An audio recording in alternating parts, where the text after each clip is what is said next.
Namaste, Hamesha Kushro Bitia. I am JV and Dr. Minakshi, Assistant Professor in Department of Shalakya Tantra, Faculty of Ayurvedic Science, Jyoti Vidyapeeth, Women's University.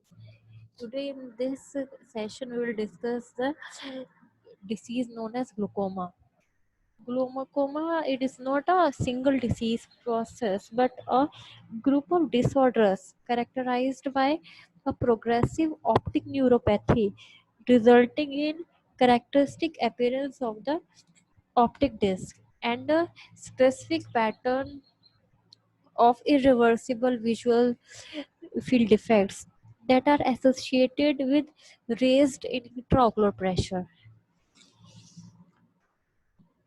Thus, intraocular pressure is the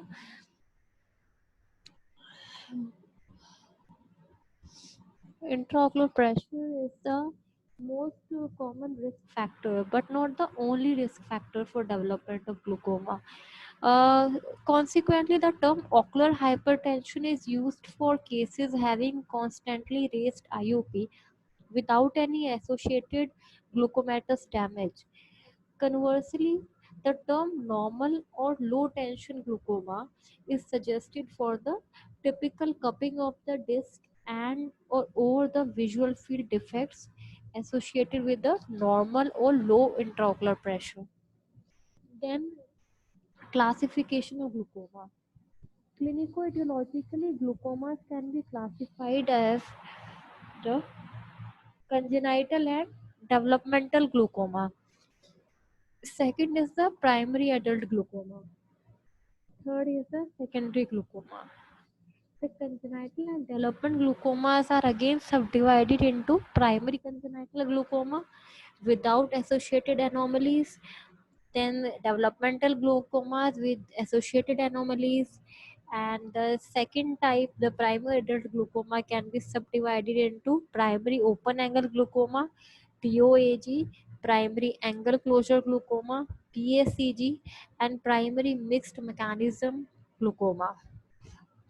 And then the last, secondary glaucoma, can be subdivided in depending upon the etiology and depending upon the mechanism of raised intraocular pressure.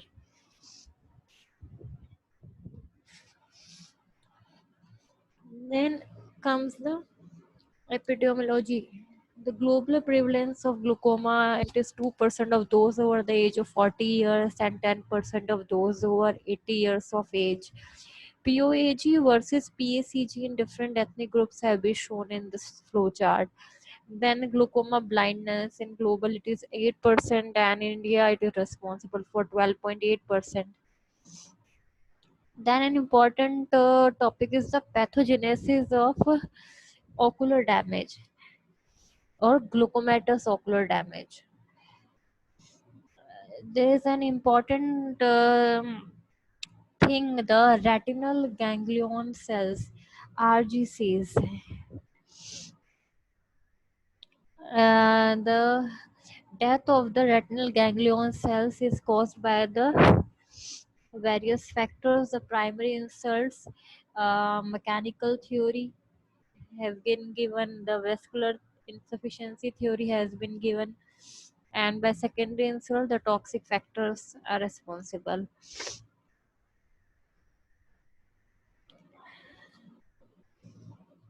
The factors involved in the etiology of the retinal ganglion cell death and thus in the etiology of the glaucomatous optic neuropathy can be grouped as the primary insults, which is first is the mechanical theory, raised intraocular pressure. The neurotropins are unable to reach the RGCs due to axonal deformation and ischemia caused by mechanical stretch on lamina cribrosa. So raised intraocular pressure causes a mechanical stretch on the lamina cribrosa, leading to axonal deformation and ischemia by altering the capillary blood flow. And as a result of this, neurotrophins or the growth factors are not able to reach the retinal ganglion cell bodies in sufficient amount needed for their survival, that will lead to the death of the RGCs. Then next is the vascular insufficiency theory. and there is a failure of autoregulatory mechanism and vasospasm, systemic hypotension. The failure of autoregulatory mechanism of blood flow. Uh, the retina and the optic nerve share a peculiar mechanism of autoregulation of blood flow with the rest of the central nervous system. Once the autoregulatory mechanism are compromised, the blood flow may not be adequate beyond some critical range of intraocular pressure. Then next is the vasospasm. Vasospasm is another mechanism affecting the vascular perfusion of optic nerve head. This hypothesis gets credence from the convincing association between NTG and the vasospastic disorders like migrainous headache and Raynaud's phenomena. Third is the systemic hypotension, particularly nocturnal dips in patients with nighttime administration of antihypertensive drugs has been implicated for low vascular perfusion of optic nerve head resulting in NTG.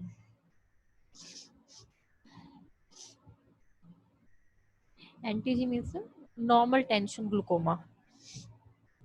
Then the secondary insults, um, the excitotoxicity theory. Neuronal degeneration is believed to be driven by toxic factors such as glucomate.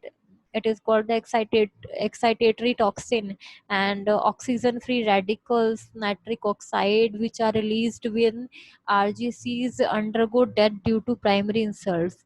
In this way, the secondary insult leads to continued damage mediated apoptosis even after the primary insult has been controlled. In this image, you can see the exactly what is happening in glaucoma. In this image, they have shown either the drain blocks here, either the drainage of the aqueous outflow blocks, or at the optic nerve had they have shown, or there is poor blood supply here.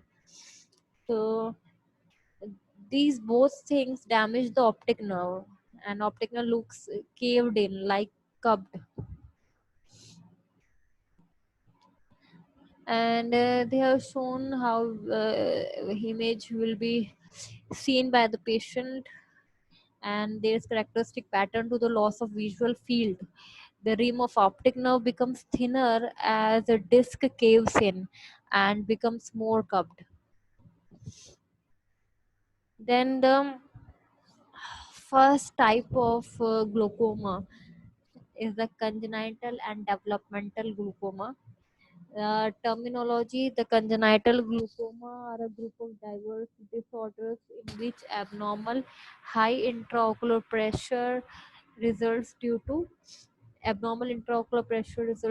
developmental abnormalities of the angle of anterior chamber obstructing the drainage of the aqueous humor.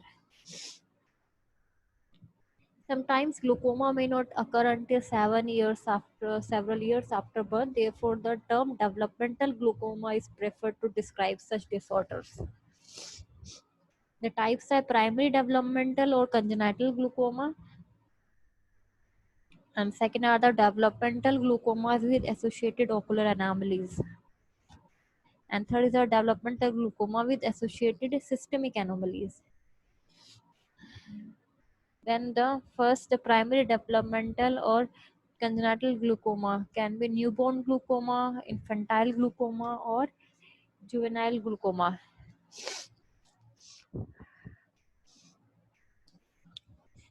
The primary developmental or congenital glaucoma. It refers to the abnormally high IOP which results due to developmental anomaly of the ankle of anterior chamber, not associated with any other ocular or systemic anomaly. And depending upon the age of onset, developmental glaucomas are termed as true congenital glaucoma, infantile or juvenile glaucoma. The newborn glaucoma is labeled when IOP is raised during intrauterine life and child is born with ocular enlargement.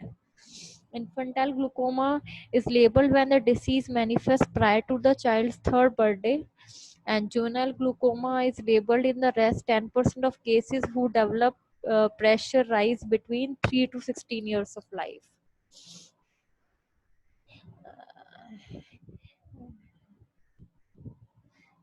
The detail of the primary developmental glaucoma we will discuss in the next session. Thank you so much. This session is powered by digital version 2.0 Jyoti Vidyapeeth Women's University. I hope you're satisfied with my digital session. If you have any query, please mention in the comment box. I will uh,